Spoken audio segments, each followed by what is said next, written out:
រឿងដែលខ្មែរគួរដឹងរៀបរៀងដោយលោកនួនសុកវាងស្ដីពីនយោបាយរុករានទន្ទ្រានយកទឹកដីខ្មែររបស់សត្រូវយួនតាំងពីអតីតកាលមកចាក់ផ្សាយជាថ្មីម្ដងទៀតតាមការស្នើសុំរបស់មិត្តអ្នកស្ដាប់ចាសសូមអញ្ជើញតាមស្ដាប់ភាគ4នៃរឿងដែលខ្មែរគួរដឹងដូចតទៅ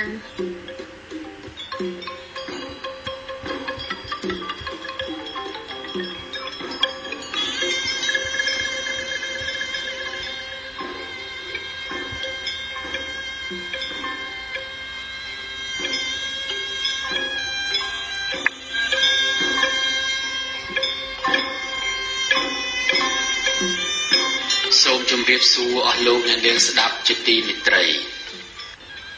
ខ្ញុំសូមសង្ខេបរឿងចាស់បន្តិច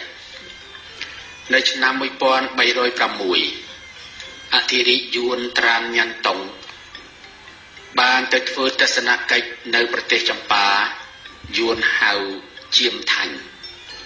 ជាមួយគណៈប្រតិភូសាសនាមួយក្រុមក្នុងបំណងធ្វើការសិក្សាស្រាវជ្រាវខាងផ្នែកព្រះពុទ្ធសាសនាហើយជាពិសេសរកដំណោះស្រាយបញ្ចប់អរិភាពរវាងប្រទេសទាំងពីរគឺក្នុងគោលបំណងនេះហើយដែលអធិរាជយួនសន្យាថានឹងលើកកូនស្រី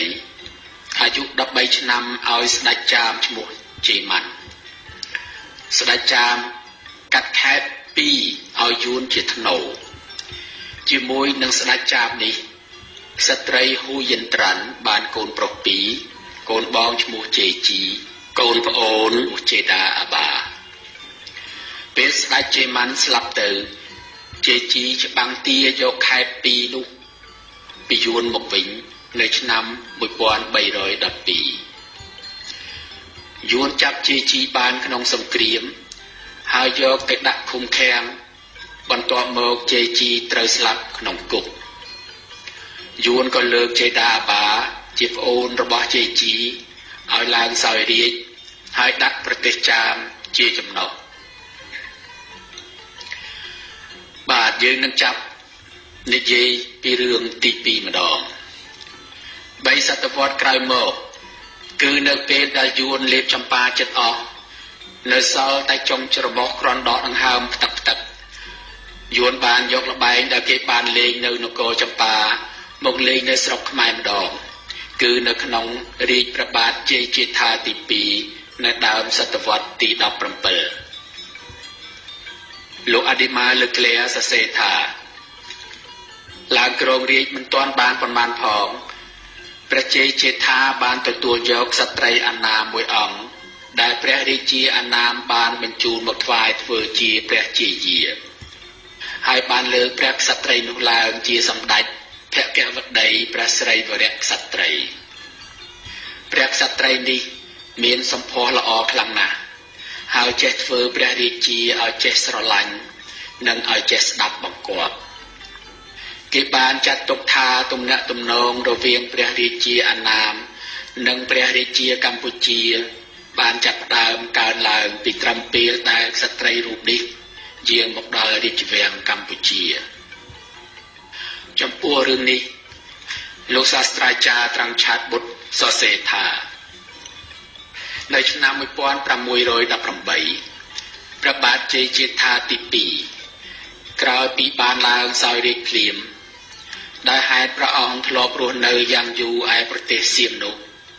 ហាក់ដូចជាមិនមានអនុស្សាវរីយ៍ល្អប្រមាណជាមួយសៀម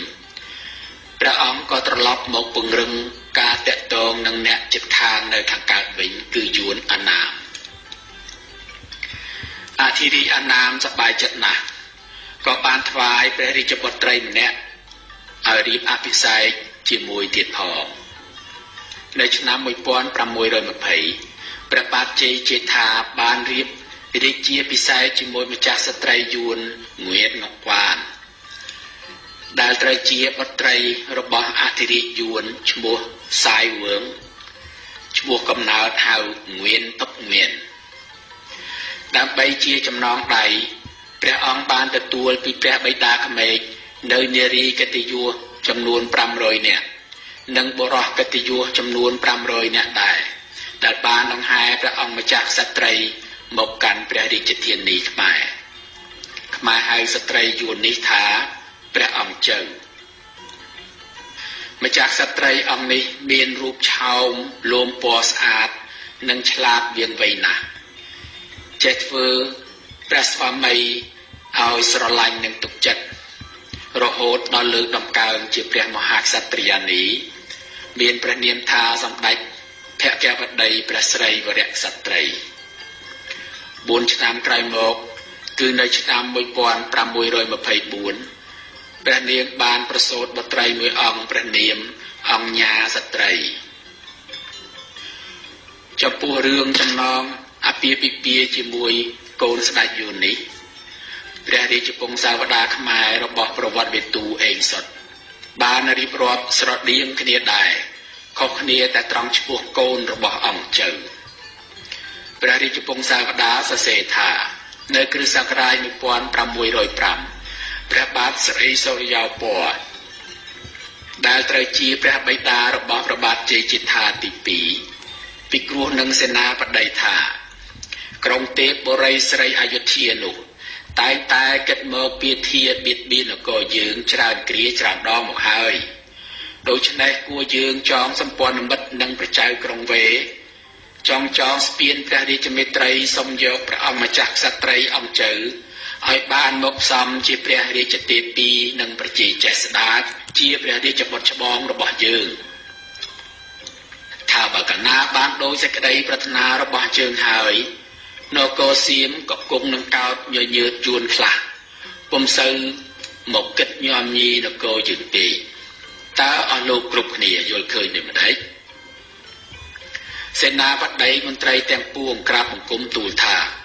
ទ្រង់ព្រះចិន្តានេះជាត្រឹមត្រូវណាស់ប្រសិនបើបានដោយប្រាថ្នាហើយមុខជាសៀមដែលតែងតែគិតប្រមាថស្រុកយើងនោះវានឹងកោតញញើតទៅស្ដេចយួននោះខ្លះដែរកាលបើយួនគិតញោមញីស្រុកយើងវិញក៏មុខជានឹងកោតញញើតដល់ទៅស្ដេចស្រុកសៀមនោះពុំខានដែរនៅឆ្នាំ1605ព្រះបាទជ័យជេដ្ឋាទី2មានព្រះរាជបុត្រាជាមួយនឹងសម្ដេចព្រះអគ្គមហេសីព្រះអង្គចៅទ្រង់ព្រះនាមភ្ញាតោចំពោះបញ្ហាឈ្មោះនិងកាលបរិច្ឆេទដែលមិនស៊ីគ្នានេះរមែងកើតមានជារឿយនៅក្នុងប្រវត្តិសាស្ត្រតែប្រវត្តិវិទូភាគច្រើនយល់ស្របថាកូនរបស់អង្គចៅគឺអង្គញាស្ត្រីព្រោះភ្ញាតោកើតនៅឆ្នាំ1605ជាឆ្នាំដែលព្រះបាទសូរ្យោពណ៌ទើបតែគិតគូររៀបរាប់ទៅដណ្ដឹងនាងងៀងមកបាននៅឡើយណាហើយរឿងនេះទុកឲ្យប្រវត្តិវិទូចាត់ចែងចុះទោះជាកូនអ្នកណាក៏ដោយក៏គ្រាប់ពូជនេះបានដុះនៅក្នុងស្រុកខ្មែររួចទៅហើយអស់លោកអ្នកនាងប្រិមិត្តជាទីរាប់អានរឿងទី2បានមកដល់ទីបញ្ចប់ហើយយើងនឹងសិក្សាទាំងអស់គ្នាថាតើយុទ្ធសាស្ត្របណ្ដុះគ្រាប់ពូជនោះមានន័យយ៉ាងណាយុទ្ធសាស្ត្រឬល្បិចបណ្ដុះគ្រាប់ពូជនេះធ្វើតាមរយៈអន្តរអាពាហ៍ពិពាហ៍ឬហៅតាមភាសាប្រវត្តិវិទូថាអាពាហ៍ពិពាហ៍នយោបាយនិងការទូតនៅក្នុងល្បិចនេះគេយកស្ដេចនិងស្រីជាឧបករណ៍បូកផ្សំជាមួយនឹងក្បួនចិត្តសាស្ត្រពាក្យស្លោកពីរឃ្លាពោលថាចាប់ស្ដេចទុកដូលដីយកស្រីទុកតាក់ស្ដេចដើម្បីបានសម្រេចគោលដៅក្នុងការលេបទឹកដីរបស់ចាមនិងខ្មែរយួនមិនមែននឹកឃើញភ្លាមចាប់ធ្វើផ្លេតនោះទេតែគេមានការគុនគូយ៉ាងល្អិតល្អន់បែងក្រឡាពិភាក្សាត្រឹមត្រូវរួចហើយដល់ពេលគេយកទៅអនុវត្តគេគ្មានការភិតភ័យគេឲ្យព្រឹត្តិការណ៍ប្រព្រឹត្តទៅយ៉ាងរលូនហើយគេអង្គុយមើលយ៉ាងរំភើយ